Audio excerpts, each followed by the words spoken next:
Hello friends, this is David Sami with A Christian Journey. Today I wanted to talk a little bit about what do we do when our kids fall away from the faith. For most of us Christian parents, we want to pass on the faith to the next generation. But what do you do when your kid comes to you and says, Mom, Dad, I'm no longer a Christian, or I want to change my gender, or Mom, Dad, I'm gay? What do we do at times like this? I know that during these times we go through a wide range of emotions, from disbelief to anger to self-condemnation, and sometimes even a couple can turn against each other and blame one another for what has happened.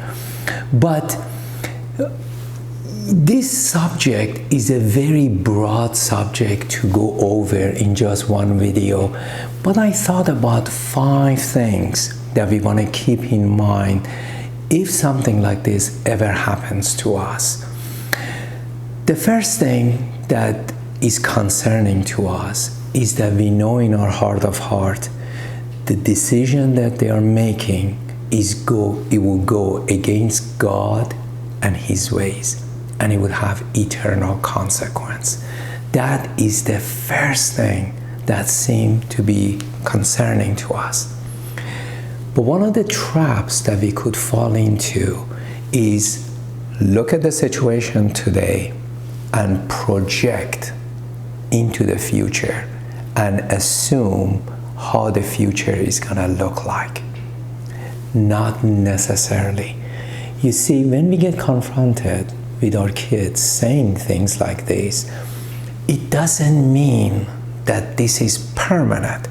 It may appear to them that this is permanent, but with God, all things are possible, and we should never lose hope that what they are professing to us today is going to be permanent forever. How many times we have heard of people who have turned their back on God and walked away, only to turn around and come back to Him a few years down the road. So we want to keep in mind that what is going on right now, it's not necessarily permanent. That the picture can completely change down the road, and not assume the worst for the future, but to trust God, that God is ultimately in control and He is able to change all things. Now, the number 2 is we may keep thinking, only if I give them a logical and a reasonable argument, that may go a long way in changing their mind, and it may be just enough for them to change course. Now, I think there is a place for us to discuss the subject, discuss their decision, but maybe initially it is best to hear them out. And I think we may go through a shock, or we may be able to not be able to give a coherent, reasonable argument that for them to consider. It may be best to be able to pull away a little and really allow it to sink in what they're telling us. And yes, maybe to think about some arguments or some logical reason for them to consider this decision. But you see, if we come back and have an opportunity to talk to them and give them a logical reason why they shouldn't do this, or for them to consider, we need to keep in mind that if we see a resistance, if they are not accepting or receiving what we are saying, it may be best to preserve the relationship rather than keep trying to force them to change their opinion, change the direction that they're going. That usually never bears any good fruit. The only thing it does, it damages the relationship. So it may be best, yes, honey, can we talk about this? And give them our opinions, our thoughts, logic behind what we are saying. But we need to gauge the situation. Are they receiving or are they resisting? And if they are resisting too hard, it may be best to just leave it at that, but try to preserve the relationship rather than ruin the relationship and that no good fruit is going to come out of it. The third thing, and this is a very tricky one, is do we change our theology and understanding of the Bible to accommodate and protect our kids?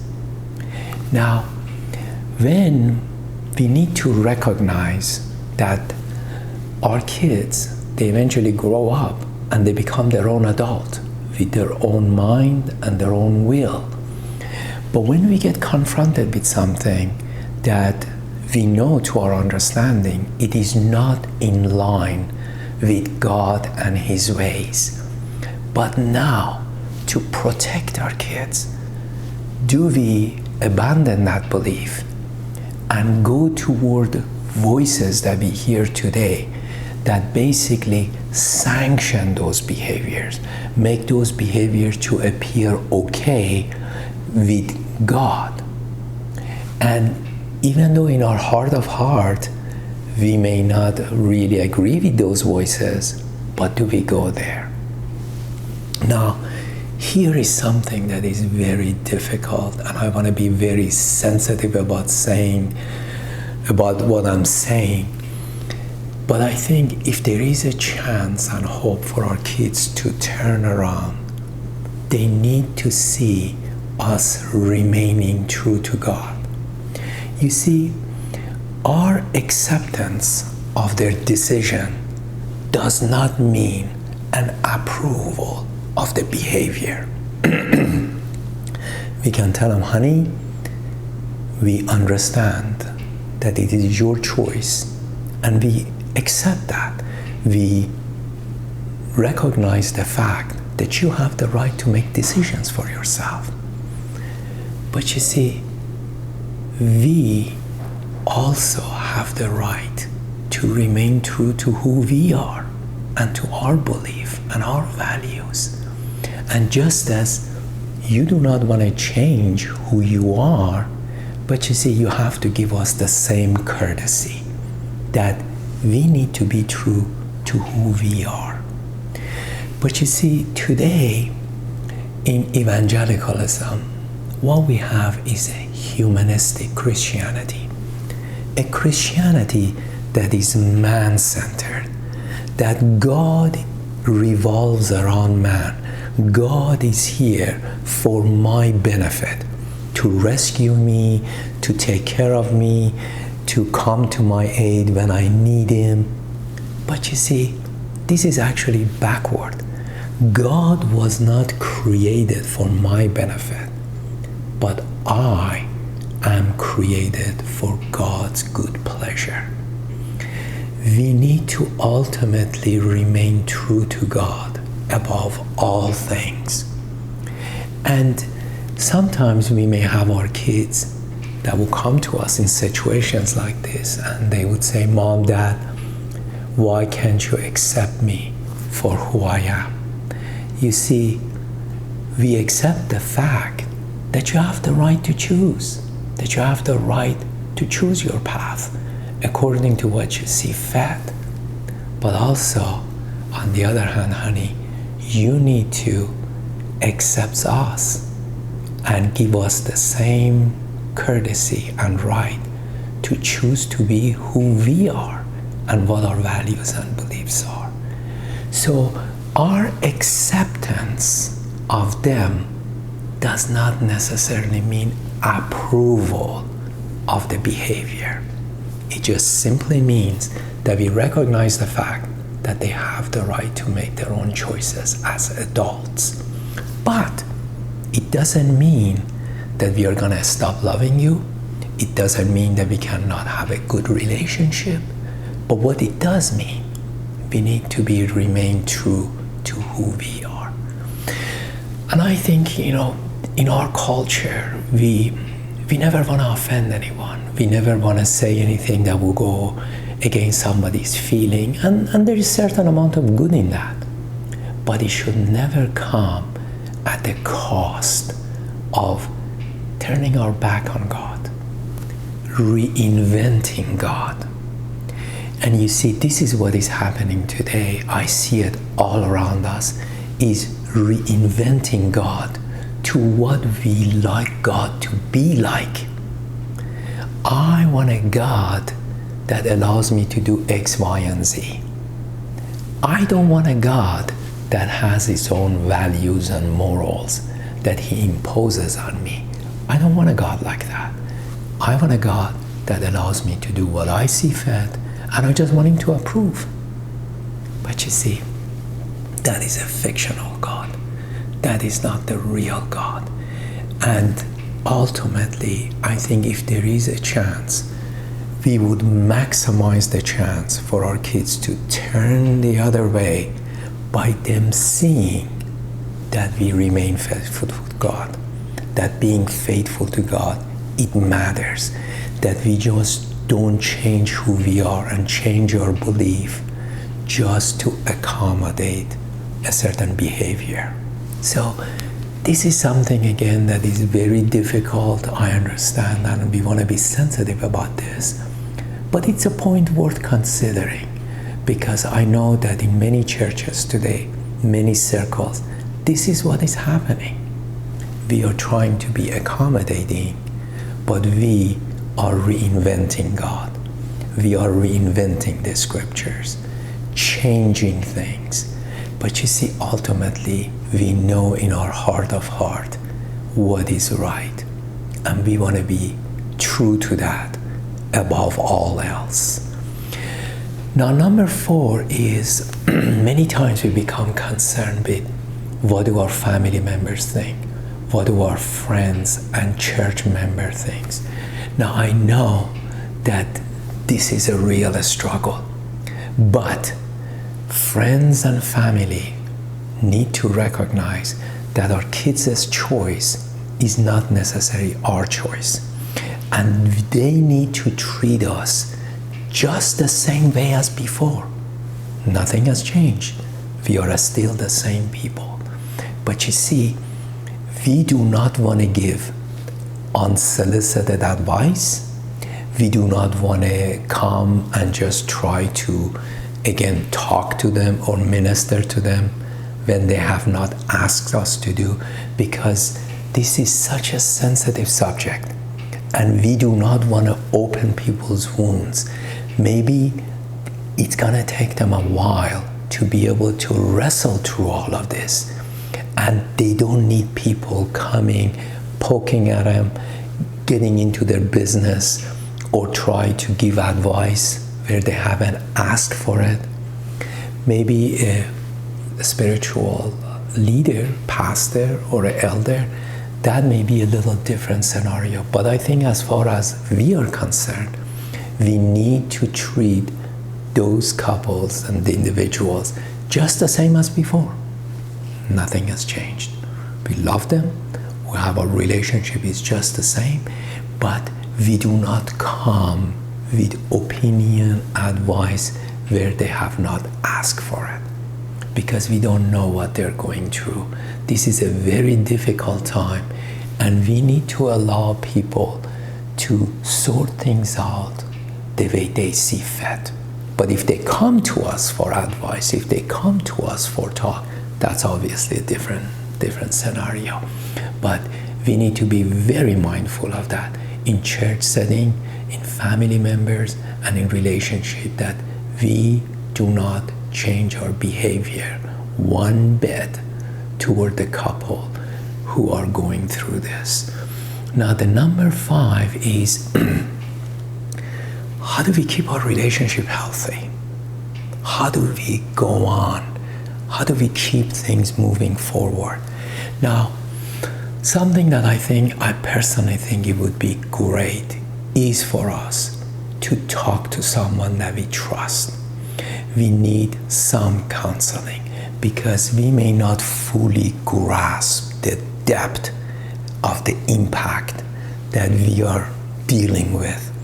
Sometimes this can really impact us to our core, even though we may feel like, okay, well, I've already accepted it and we are moving on, but it keeps lingering. We have just emotions coming over us like wave thoughts, and sometimes we are not able to untangle all of this. That's why I think it is really crucial to talk to someone that you trust, someone that is a Christian, a Bible-believing Christian, because we are very vulnerable in this place, and we do not want to get advice from someone who does not come from a biblical point of view and be able to sway us in a direction that would not serve us well in a long run and also turn our back on God. So I think at this juncture is crucial to be able to talk to someone, but someone that you trust, that they're not going to condemn you, they're not going to judge you, that you can sit and talk openly with them and be able to be a good listener, and for you to pour out your heart, pour out your emotion, and for them to just hear you out. And I think this is something that would be very beneficial, and it's something that may be needed.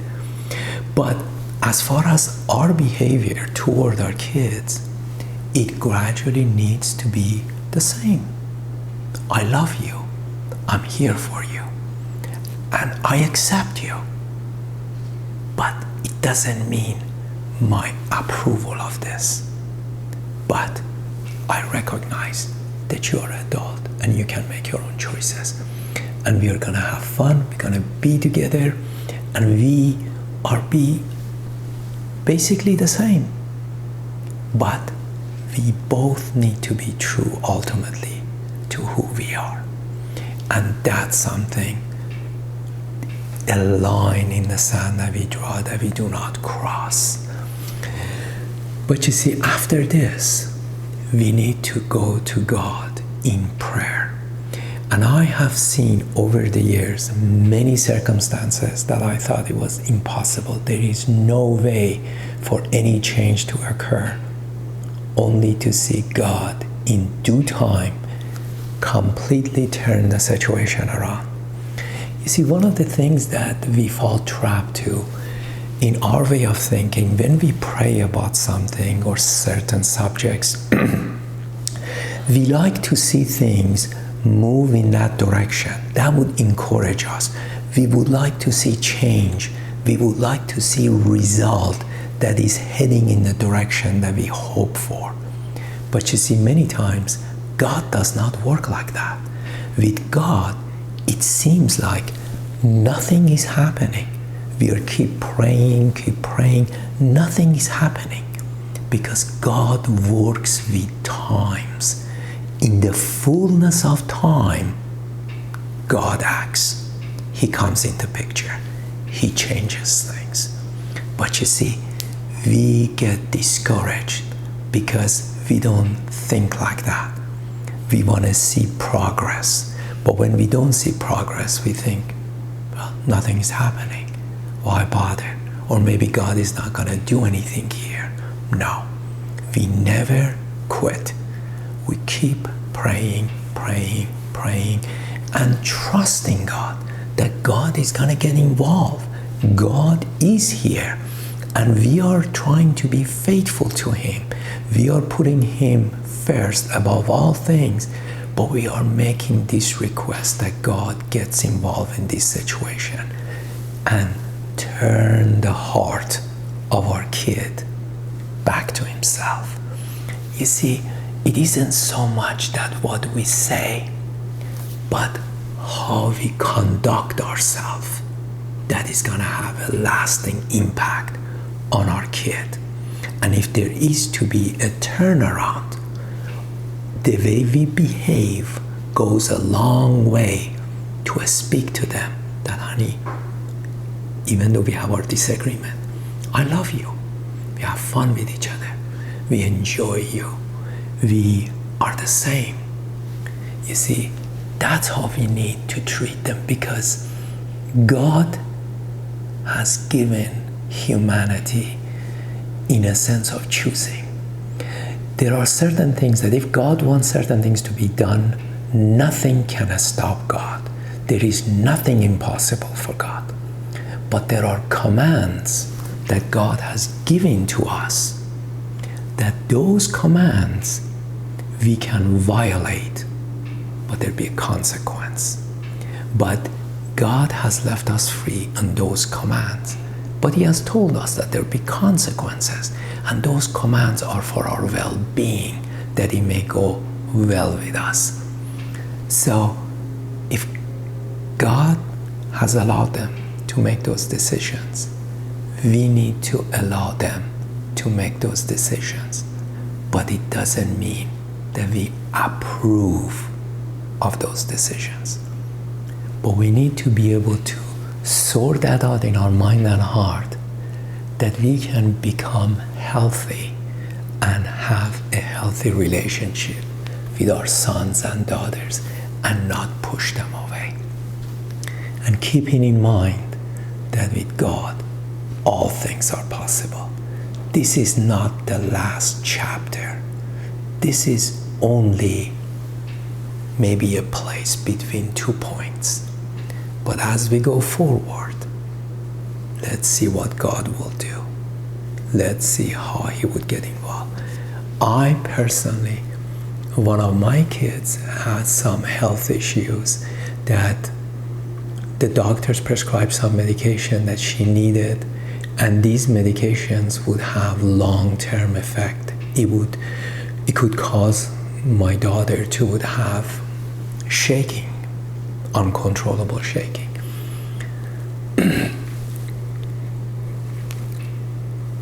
And I prayed for 9 years for things to change. And it seems like nothing was going to change. But you see, after 9 years, the situation completely changed. And she was able to come off this medication, and she's completely whole. But you see, that taught me the lesson that we never give up. We keep going forward and trusting God, that God is involved, that God matters to Him. He stands by us as we be faithful to Him. I'm sorry I got a little bit emotional about this, but because many things that I am saying, it isn't because I'm reading them in the Bible, even though they are in the Bible, but because I have personally experienced. I have experienced the goodness of God, that how faithful and how good God is. So just a few things to keep in mind. Again, I apologize for me getting emotional, but you think about these 5 things, see if it makes sense. I know it's not an easy situation, it's not easy to deal with, and I wish and hope the best for anyone who is struggling with this, but leave your kids in the hand of God, that God is in the picture and God can change and turn things around, and we do not need to lose all hope. So, just a few thoughts, and until next time, may the Lord be with you, may He watch over you, may He make His face to shine upon you. This is David Sami with A Christian Journey.